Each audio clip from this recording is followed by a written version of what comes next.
Bonjour, aujourd'hui nous allons voir les performances de ce magnifique petit fond de teint que j'ai acheté sur AliExpress. Le contenu est assez habituel et le prix est imbattable. Selon la description, c'est le fond de teint parfait, évidemment.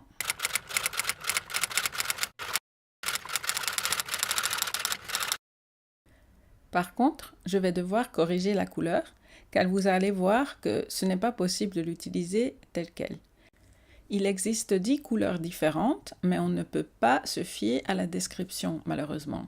Moi, j'ai pris le numéro 102, qui est décrit comme un nude clair avec des tons neutres subtils.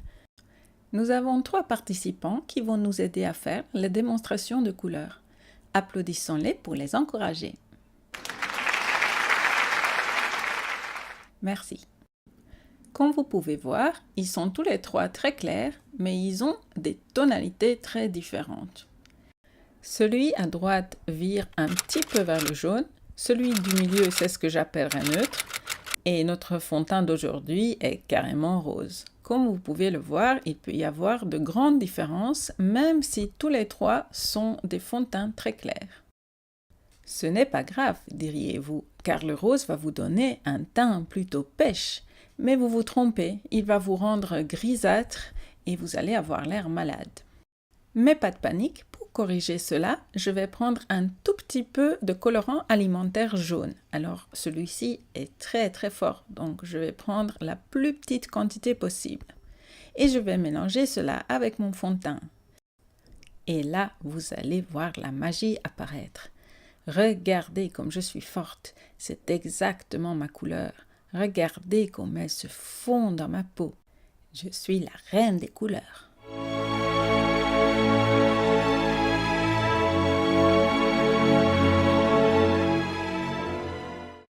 N'oubliez pas d'hydrater votre peau avant d'appliquer votre fond de teint.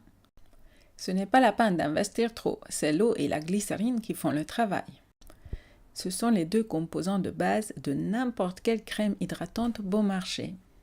J'ai déjà fait cela avant de commencer la vidéo car une fois que vous mélangez ce fond de teint, il faut l'appliquer aussitôt car il sèche très vite.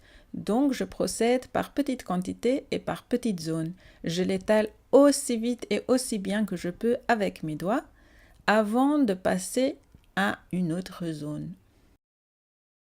Il sèche en quelques secondes et dès qu'il est sec, il ne bouge plus. Donc je dois être très rapide. N'oubliez pas de bien l'étaler dans les zones à problème, c'est-à-dire autour des yeux, autour des narines, etc., où il aurait tendance à s'accumuler et à former de grosses taches vilaines. En général, j'utilise toujours mes doigts pour étaler mon fond de teint, car c'est ce qui me permet d'avoir une couche bien fine et une apparence la plus naturelle possible. Vous pouvez utiliser une éponge aussi si vous préférez, mais je ne conseille pas du tout d'appliquer ce fond de teint avec un pinceau, sinon vous allez obtenir une couche très épaisse et pas du tout jolie. La couvrance est très bonne, il est bien pigmenté et l'apparence est assez jolie. Il a une finition plutôt mate, très légèrement satinée. Pour la plupart d'entre vous, vous allez aimer cette finition, mais moi j'aime que ce soit complètement mat, donc je vais passer par-dessus une toute fine couche de poudre de silice.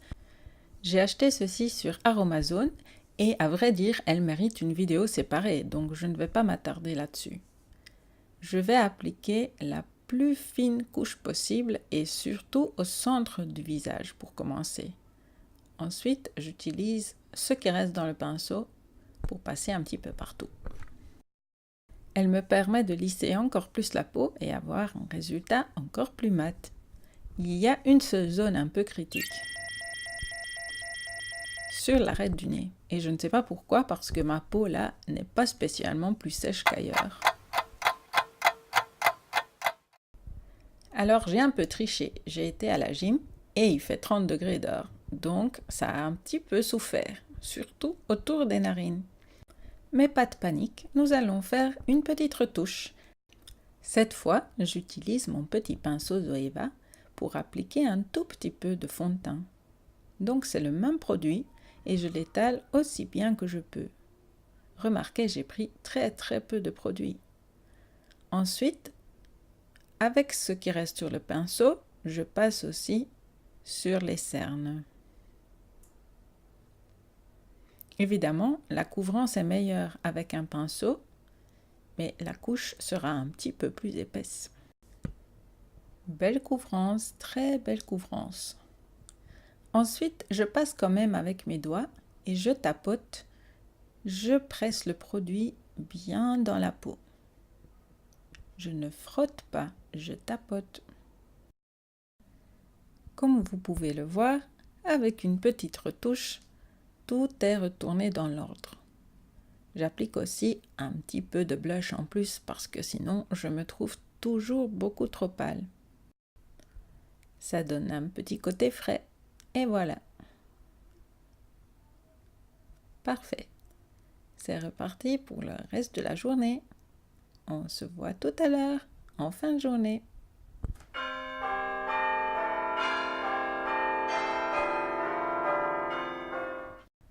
Et voici le résultat en fin de journée. Je n'ai plus été à la gym, mais il fait toujours 30 degrés. Donc, ça s'est mis à briller un tout petit peu. Enfin, ça va, mais comme j'aime quand c'est mat, je vais passer un petit coup de Kleenex. Donc, il suffit de prendre un Kleenex tout à fait normal et puis tapoter pour absorber l'excès de sébum. Pas mal comme performance pour toute une journée dans cette chaleur pour un petit fond de teint à 2,28 €.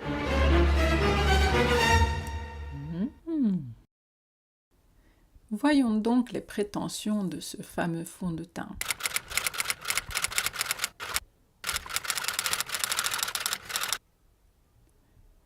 Alors oui. Ceci oui, mais il faut bien l'étaler. Définitivement. Alors là par contre, il ne faut pas rêver. On ne peut pas tout avoir dans la vie. Comme ça sèche très vite et très bien, on sent un petit peu que ça tire sur la peau. Surtout au début, après on s'y habitue. Moi, je préfère ça plutôt que quand ça colle et ça brille. À bientôt pour de nouvelles expériences. Ciao.